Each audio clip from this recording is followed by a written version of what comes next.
वंचित बहुजन आघाडीच्या वतीनं नांदेड इथं आढावा बैठक पार पडली। यावेळी 6 एप्रिल रोजी जिल्हाधिकारी कार्यालयासमोर एक दिवसीय धरणे आंदोलन करण्याचा इशारा देण्यात आलाय। पक्षाचे राज्य उपाध्यक्ष फारुक अहमद यांनी केंद्र सरकारच्या धोरणांवर टीका करत इंधन टंचाईमुळे सर्वसामान्य नागरिक अडचणीत आल्याचं सांगितलंय। तसंच आंदोलनादरम्यान नरेंद्र देवेंद्र कप देगा सिलेंडर अशा घोषणांनी परिसर दणाणून सोडला जाईल असंही त्यांनी स्पष्ट केलंय। दरम्यान पक्षाचे नेते अविनाश भोसीकर यांनी हेमंत पाटील यांच्यावर टीका करत समाजात फूट पाडण्याचा आरोप केलाय।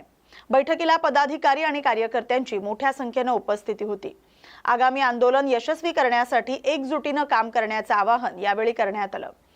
या बातमीचा आढावा घेतलाय प्रतिनिधी मोहम्मद रफिक यांनी। देशामध्ये एप्स्टीन फाईल मुळे नरेंद्र मोदीला अमेरिका आणि इस्रायल ब्लॅकमेल करत आहे। देशाचे जे विदेशी धोरण आहेत ते आतापर्यंत परंपरागत होते ना, ते तोडून आपला पंतप्रधान हा इस्रायलला जाऊन डान्स करतो आणि त्यामुळे इराणच्या युद्धामध्ये आणि आपण जे रशियाकडून आणि इराणकडून तेल घेत होतो ते बंद करून अमेरिकेसोबत करार केला आणि ते करार केल्यामुळे आता रशिया आणि इराण सुद्धा आपल्याला ते तेल देत नाहीयेत, गॅस देत नाहीयेत। त्यामुळे आज आपला देश हा अडचणीत आलेला आहे, फक्त नरेंद्र मोदीच्या एकट्याच्या धोरणामुळे। कारण देशाचे धोरण ते नाहीये, देशाची जनता सुद्धा इराण आपला मित्र असल्यामुळे त्याच्या बाजूने आहे। पण नरेंद्र मोदी हे एक व्यक्ती फक्त ब्लॅकमेल होऊन आणि काही कॉर्पोरेट लोकांचे काही केसेस आणि काही कामामुळे त्याच्या एका आडमुठी धोरणामुळे आज आपल्या देशावर हा संकट आलेला आहे। त्यामुळे नरेंद्र कप देगा सिलेंडर या पद्धतीच्या एक आंदोलनाची घोषणा आदरणीय बाळासाहेब आंबेडकर यांच्या नेतृत्वामध्ये वंचित बहुजन आघाडीची राज्यभर चालू आहे आणि त्या अनुषंगाने 6 एप्रिल रोजी जिल्हाधिकारी कार्यालयावर सकाळी 11 वाजता पक्षाच्या वतीने आणि सर्व घरगुती धारक, जेवढे गॅस धारकांना त्रास होतोय, जेवढे फुटपाथवर भजे, छोटे छोटे कांदा पोहे वगैरे बनवून विकणारे लोक आहेत आणि त्यांचे जे अडचणी गॅसमुळे होत आहेत, जे आमचे बिचारे गोरगरीब ऑटो चालक आहेत ज्यांना गॅस भेटत नाहीये, अशा गॅसचं, पेट्रोलचं आणि घरगुती गॅसचं जे टंचाई होत आहे, अशाचा त्रास होणाऱ्या सगळ्या लोकांना एक मंच उपस्थित देण्याचं काम आदरणीय बाळासाहेबांच्या नेतृत्वामध्ये वंचित बहुजन आघाडीचे उत्तर दक्षिण दोन्ही जिल्हा, महानगर, युवक, महिला सगळ्यांनी एकत्रित येऊन एक मंच दिलेला आहे। नांदेडकरांना माझी विनंती आहे की आम्ही नरेंद्र मोदीच्या ब्लॅकमेलिंग होणाऱ्या धोरणाच्या सोबत नाही, आम्हाला गॅस पाहिजे, आम्हाला इथं युद्धाचे चटके सहन करायचे नाहीये,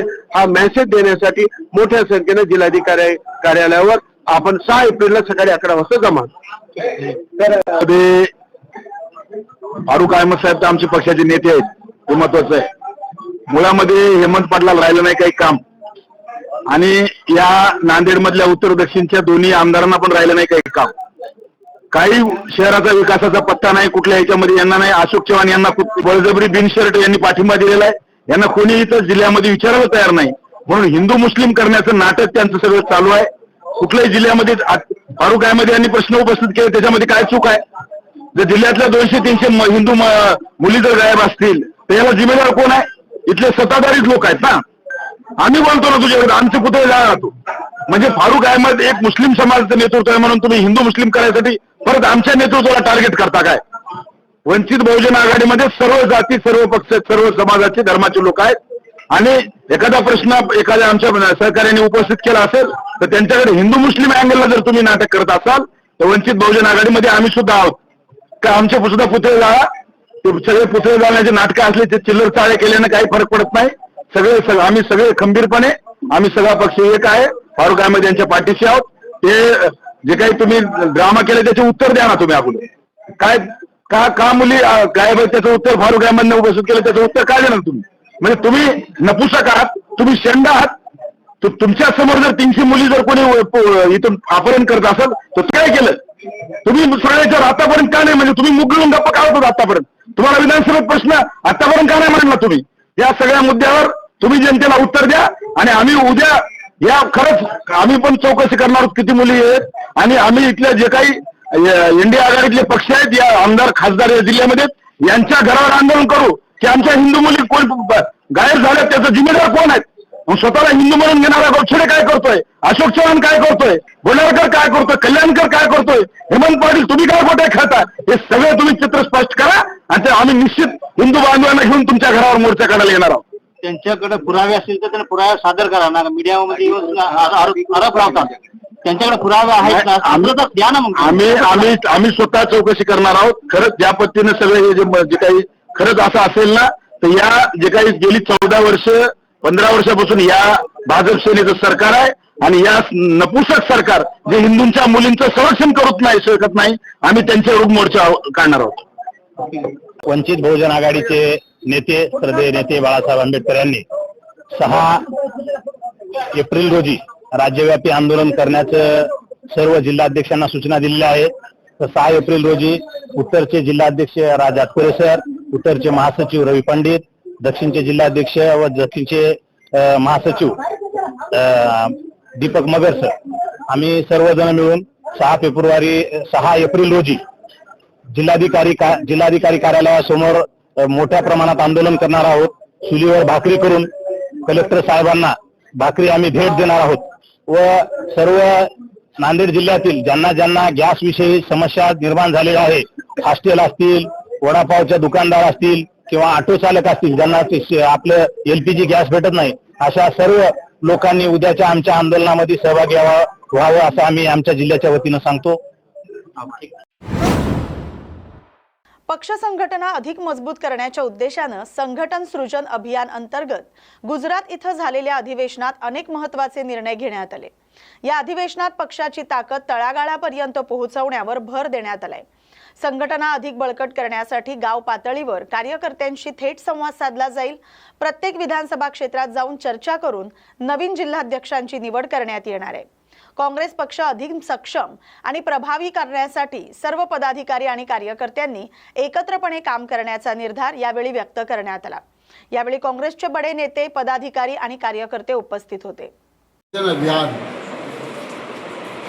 गुजरात अधिवेशन में निर्णय लिया गया कि संगठन को और गति प्रदान की जाए और ऐसे लोगों को चुना जाए जो संगठन को ज़्यादा समय दे सकते हो, जिनके पास लोगों को जोड़ने की क्षमता भी हो और सामाजिक पृष्ठभूमि भी उसकी अच्छी हो, ऐसे इंसान को चुना जाए. इसके लिए निर्णय लिया गया कि संगठन सृजन अभियान शुरू किया जाए. अब हम आज यहाँ यवतमाल जिले में आए हैं. ये बड़ा पोटेंशियल जिला है. ये कांग्रेस का एक गढ़ रहा है एक टाइम में और काफ़ी सारे मुख्यमंत्री, मंत्री और तमाम नेता यवतमाल जिले से कांग्रेस पार्टी की तरफ से रहे हैं और मुझे पूरा विश्वास है आप सबके सहयोग से और जो सभी से वार्ता करने के बाद जो ग्रास रूट का कार्यकर्ता है उससे भी हम चर्चा करेंगे कि आपकी राय क्या है, कौन ऐसा अध्यक्ष बनाया जाए जो पार्टी संगठन को मजबूती से चला सकता है और सामाजिक ताल में ताना बाना भी ढंग से बुना जा सके. इसमें SC, ST, OBC, माइनॉरिटी, महिला, नौजवान, सभी जाति के और सभी धर्मों के लोगों का तालमेल बन पाए और इसके लिए हम सबसे राय लेंगे. और इसके अलावा राजनीतिक जो हमारे इंटरनल लोग हैं उनके अलावा भी हम और जो सामाजिक कार्य करने वाले लोग हैं उनसे भी हम चर्चा करेंगे, उनसे भी राय लेंगे. और मुझे पूरा विश्वास है यवतमाल जिले में एक अच्छा मजबूत संगठन आने वाले टाइम में खड़ा होगा. मैं प्रत्येक विधानसभा में जाऊँगा. यहाँ 7 विधानसभाएँ हैं, 7 विधानसभाओं में जाऊँगा और सभी ब्लॉकों में जाएंगे, विधानसभाओं के ब्लॉकों में जाएंगे और सबसे 1-to-1 चर्चा करेंगे. ऐसा नहीं है कि आए और मिल के चले गए. अलग अलग सबकी राय लेंगे. जो राय होगी वो पार्टी हाईकमान को दी जाएगी और मुझे पूरा विश्वास है एक अच्छा संगठन आपको आने वाले दिनों में देखने को मिलेगा. देवदर्शनासाठी जाणाऱ्या भाविकांवर मधमाशानं हल्ला केल्यामुळे 25 जण जखमी झालेत. अर्जुनी मोरगाव तालुक्यातील येरंडी देवलगाव इथं दिनेश बागडे यांच्याकडे जेवणाचा कार्यक्रम आयोजित करण्यात आला होता. त्या निमित्तानं नातेवाईक आले होते. तिथून नजीकच असलेल्या कवठा येथील कोकणाई मंदिरात देवदर्शनासाठी कुटुंबीय आणि नातेवाईक गेले होते. दुपारच्या सुमारास मंदिरात नैवेद्य आणि देवदर्शनासाठी जात मंदिरात प्रवेश करत असतानाच मधमाशांनी अचानक हल्ला केला. अचानक झालेल्या या हल्ल्यानं गोंधळ उडाला. मधमाशांनी तिथं उपस्थित असलेली लहान मुलं, महिला, पुरुष यांना चावा घेतला. मधमाशांच्या हल्ल्यात जखमी झालेल्या लहान मुलांना आणि महिलांना उपचारासाठी तात्काळ नवेगाव बांध येथील ग्रामीण रुग्णालयात दाखल करण्यात आलं. घटनेची माहिती मिळताच आमदार राजकुमार बडोले यांनी रुग्णालयात जाऊन जखमींची भेट घेऊन त्यांची विचारपूस केली. प्राथमिक उपचार केल्यानंतर 6 जणांना गोंदियाच्या जिल्हा सामान्य रुग्णालयात पुढील उपचारासाठी पाठवण्यात आले। जखमींची प्रकृती स्थिर असल्याची माहिती आरोग्य प्रशासनाच्या वतीने देण्यात आली। छत्रपती संभाजीनगर जिल्ह्यातील नाचनवेल इथं माझं गाव माझं आरोग्य संपन्न गाव अभियानांतर्गत विशेष ग्रामसभा उत्साहात पार पडली। राज्य शासनाच्या सार्वजनिक आरोग्य विभागाच्या उपक्रमाला ग्रामस्थांचा उत्स्फूर्त प्रतिसाद मिळाला। या ग्रामसभेत गावातील आरोग्य स्थितीचा सविस्तर आढावा घेण्यात आला। संसर्गजन्य आणि असंसर्गजन्य आजारांचं प्रमाण कमी करणं तसंच माता बाल आरोग्य अधिक सक्षम करणं यावर भर देण्यात आलाय।